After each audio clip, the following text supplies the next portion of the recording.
In this video, guys, we're going to be taking a look at the FMS Chevrolet K10.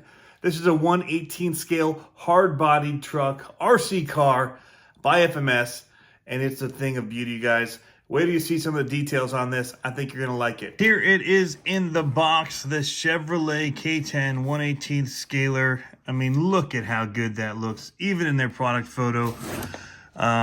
Opening tailgate, we'll see all that as we get in here and take a look. But yeah, definitely packaged really well. So if that's something that interests you, you would be happy to know that this thing comes packaged beautifully.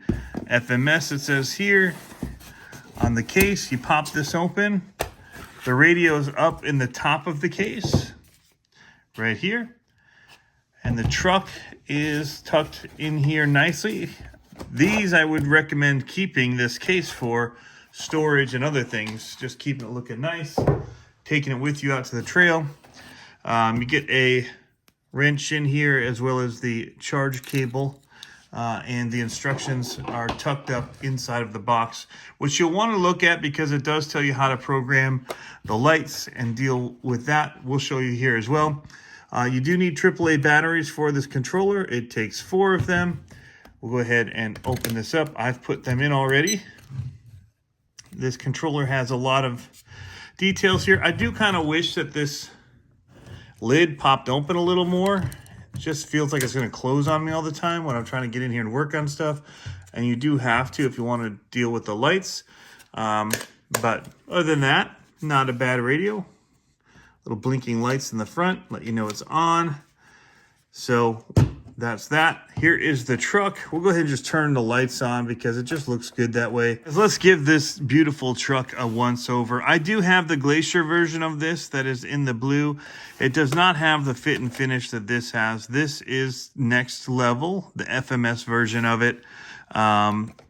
It does have metal chassis as well. This stamped chassis in here is metal instead of plastic. But it does have a lot of other plastic components. You've got friction shocks in here. These are not oil-filled shocks. You can see how, in order to do this full drop bed that they do have in here, which is awesome, they angled the shocks in. They seem to work pretty good still, though. Still seem to get decent flex. It gets that nice little body kind of movement because of the shocks on here.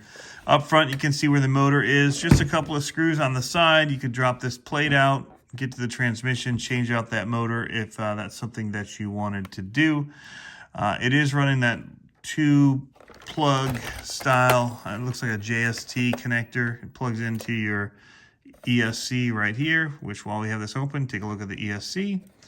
The battery tucks up in here. It's a 2S 380 milliamp hour battery. On-off switch on the side.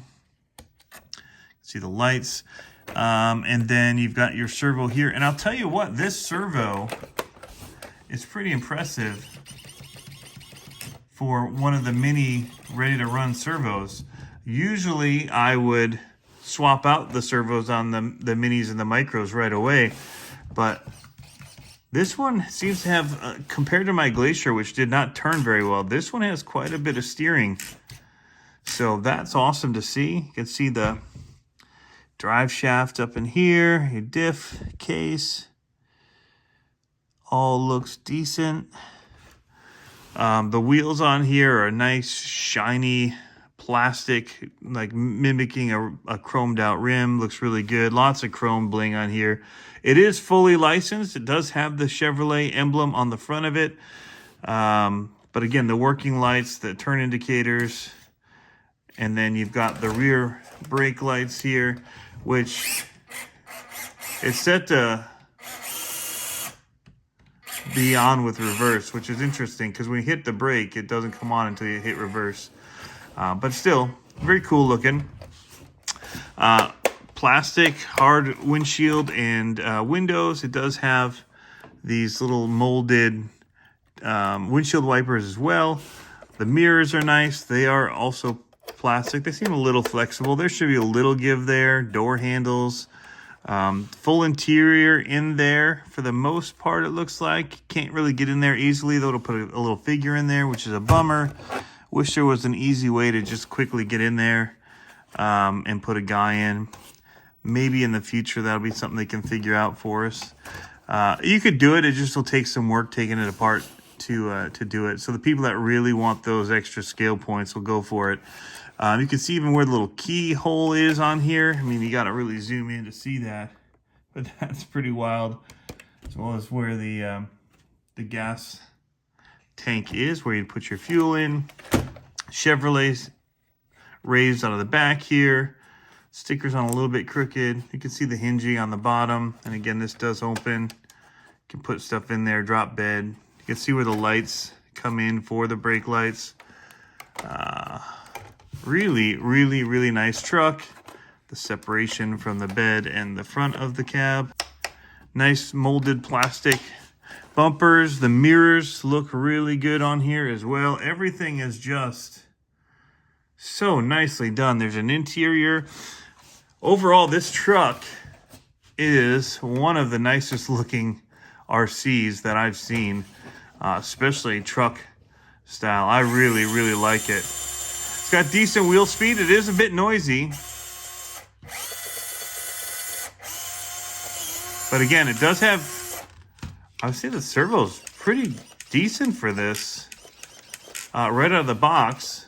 A lot of times in these minis, I replace the servos, but there is no need to replace that servo. Yeah, I like it, you guys. So yeah, 9-gram digital servo up in the front here. And then the motor. Those could be replaced pretty easily, and there's a lot of options now in these sizes for motors. If you want to change that out, try something else. Things to talk about, the radio. Real quick, go back to this, because to program the lights, you can turn them on and off. They don't always have to be on. But to do that, you'd switch over to AB mode here, and then that changes your throttle trim. Is now going to allow you to cycle through the different lighting options that you have. So if I'll cycle through with the plus button. That just got brighter. You still have your working turn signals. This is going to have hazards on, although the rear taillights don't blink. This is off, but you still have turn signals, and you also still have your brake lights in the rear. And so these are all mapped out in their instructions, the different modes that there are. So this is all off. You can see there's nothing. Even in oh no, we still have brake lights, so there's no turn signals. There's just lots of modes. And then back to the beginning where I was. So, which is where I like it. These headlights look really good. They don't really flare out the camera too much because they're softened by these hard, nice plastic, very scale looking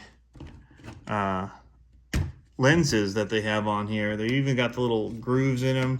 Trying to open up the controller here as I'm talking. Turn them off. There you can see the detail even on those headlights. Super nice.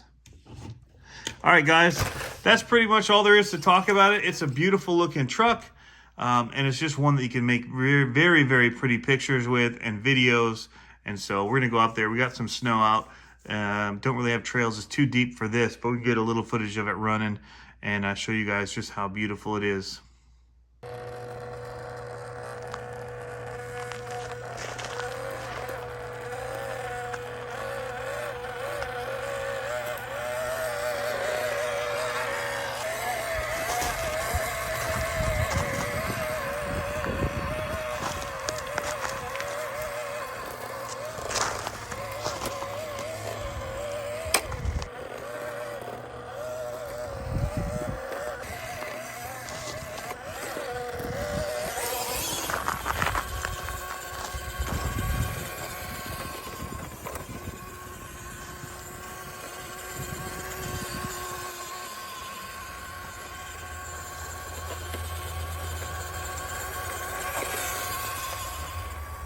All right, guys, so there it is, the FMS Chevrolet K10. This would look good in anybody's collection, especially if you're into very detailed scaled trucks. Thanks to Horizon Hobby for sending this out to me to do a review for you guys. You can pick it up there, Tower Hobbies, or at your local hobby shop. Thanks for tuning in as always, guys. We'll catch you next time. Have fun RCing.